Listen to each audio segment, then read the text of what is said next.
Virtualnya loh. Virtualnya loh.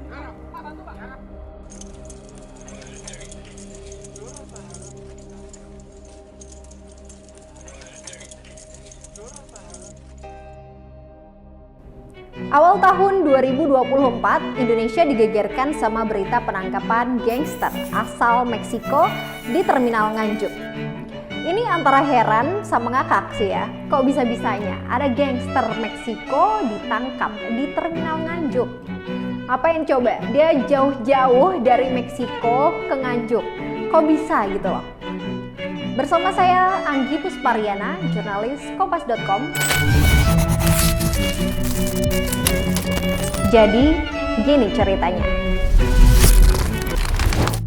Jadi, gangster yang saya mau omongin ini tuh namanya Siqueiros Valdez Roberto. Usianya 27 tahun. Ia berkeluarga negaraan Meksiko. Kenapa dia ditangkap di Nganjuk? Jadi, Roberto ini terlibat aksi perampokan dan penembakan seorang warga negara Turkiye bernama Turan Mehmet di Bali. Setelah menembak, dia ini sebenarnya mau melarikan diri ke Surabaya. Tapi, Roberto akhirnya bisa dibekuk waktu masih berada di Terminal Nganjuk, Jawa Timur. Oh ya, dalam menjalankan aksinya ini, Roberto nggak sendirian. Dia juga dibantu sama 3 anak buahnya yang bernama Aramburo Contreras Jose Alfonso yang berusia 32 tahun, Mayor Queen Escobedo Juan Antonio 24 tahun, dan Deras Gonzales Victor Eduardo yang berusia 36 tahun. Untuk diketahui, baik korban sama pelaku ini sama-sama saling gak kenal ya. Dari catatan perlintasan imigrasi, Turan Mehmet ini masuk ke Bali pada 7 Desember 2023 menggunakan visa on arrival sebagai wisatawan untuk berlibur. Sementara itu, para pelaku datang ke Bali pada 12 Desember 2023 juga menggunakan visa on arrival untuk tujuan wisata. 22 Januari 2024, Roberto and the gang ini mulai melakukan pemantauan di tempat tinggal korban. Mereka ini mendatangi tempat Turan yang tinggal di Villa Palm House, Tambak Bayuh, Kecamatan Mengwi, Kabupaten Badung, Bali. Merasa sudah menguasai medan, para anggota gangster ini mulai melakukan eksekusi keesokan harinya, yakni pada 23 Januari 2024 dini hari atau sekitar pukul 1:30 waktu Indonesia Tengah. Pertama-tama, para pelaku ini melumpuhkan satpam yang berjaga di villa. Nah, setelah satpam ini bisa dilumpuhkan, mereka lalu menerobos rumah Turan untuk merampok. Turan yang saat itu lagi bersama 3 temannya sontak kaget dong ngelihat Siqueiros dan gerombolannya ini datang. Apalagi para pelaku ini membawa senjata tajam. Alhasil, 3 teman Turan ini langsung kabur dan berhasil menjauh dari kejaran para pelaku. Tapi di saat yang sama Turan malah nggak sempat buat lari. Turan juga terkena tembakan di bagian perut, lengan, dan dada sampai udah nggak berdaya. Melihat Turan Mehmet yang kondisinya nggak berkutik, Roberto dan the gang ini langsung lah masuk ke dalam kamar dan menggasak uang tunai yang ada di sana. Mereka setidaknya mengambil uang 30 juta rupiah dan 4.000 dolar Amerika Serikat atau 62 juta rupiah yang ternyata merupakan milik adik korban bernama Turan Muhammad Enes. Gak cuma ngambil uang, pelaku ternyata juga mengambil ponsel milik satpam villa yang tadi udah diserang duluan. Nah, setelah melakukan aksinya, para pelaku tentu saja langsung melarikan diri. Keempat orang ini pada awalnya memilih bersembunyi di rumah sewaan di Jalan Jempiring, Desa Ungasan, Kecamatan Kuta Selatan, Badung, Bali. Ya, sekitar 1 jaman lah kalau dari lokasi villanya. Namun, polisi pada akhirnya bisa mencium keberadaan para pelaku ini.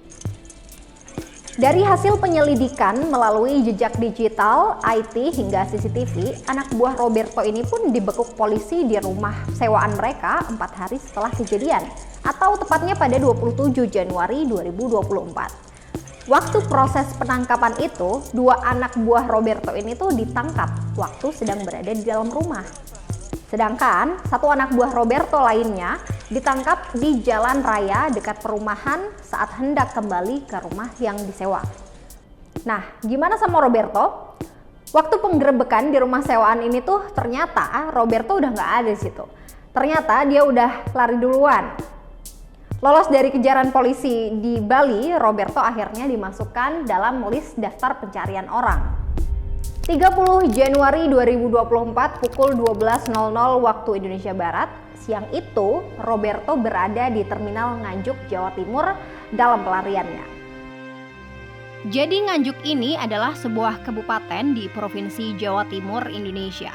Lokasinya berbatasan dengan Kabupaten Bojonegoro di utara, Kabupaten Jombang dan Kabupaten Kediri di timur, Kabupaten Kediri dan Kabupaten Ponorogo di selatan, serta Kabupaten Madiun di barat.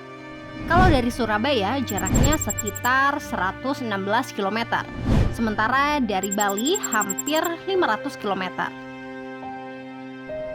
Menurut keterangan seorang warga, sebelum ditangkap, Roberto ini sempat naik ojek milik anaknya.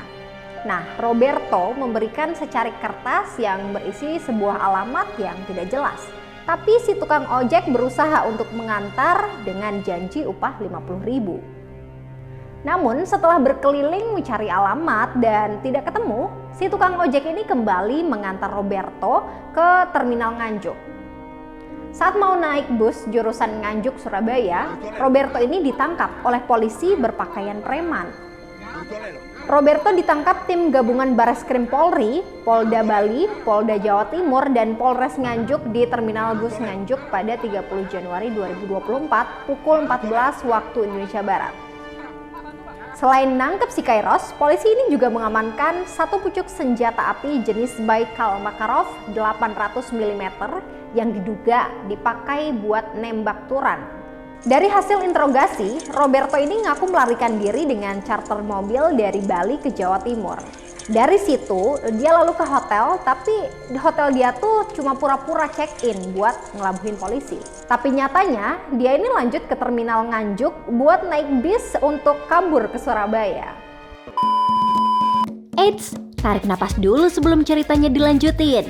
Cuma mau bilang makasih buat kamu yang udah ngikutin episode-episode di Jadi Gini Ceritanya. Buat yang belum subscribe, jangan lupa. Biar gak ketinggalan cerita baru, nyalain juga loncengnya. Terminal Nganjuk menjadi akhir pelarian dari gangster asal Meksiko itu di Indonesia. Atas kejahatannya tersebut, para pelaku diancam dengan pasal 340 junto pasal 53 KUHP dan atau pasal 338 junto pasal 35 KUHP dan atau pasal 365 ayat 1 dan 2 KUHP dengan ancaman hukuman 15 tahun penjara. Sekian dulu cerita kali ini. Bye!